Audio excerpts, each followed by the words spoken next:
करायचं खूप काही आहे, पण सुरुवात कुठून करू हेच कळत नव्हतं. आणि हा प्रश्न सुरुवातीला प्रत्येकांनाच पडतो.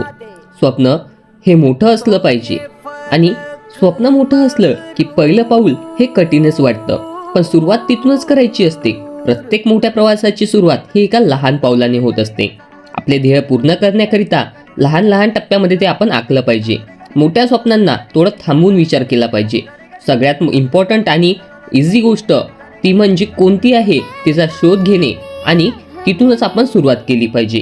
एक्झाम्पल, आपल्या आयडियाची, आपल्या वस्तूची लोकांना गरज आहे का हे आपण समजून घेतलं पाहिजे. त्यासाठी मार्केट रिसर्च केलं पाहिजे. अनेक व्यक्तीशी बोलून त्यांचं मत जाणून घेतलं पाहिजे. सुरुवात लहान पावलांनीच करा, कारण तिथूनच पुढची दिशा आपल्याला मिळत जात असते. उदाहरणार्थ, फ्लिपकार्टने सुरुवातीला फक्त पुस्तके विकायला सुरुवात केली, आणि त्यांनी मोठं करण्याआधी एक लहान पाऊल उचललं, आणि मग त्यांनी हळूहळू ग्राहकांच्या गरजांनुसार उत्पादन वाढविले. आज ते भारतातील फेमस कंपनीपैकी एक आहे.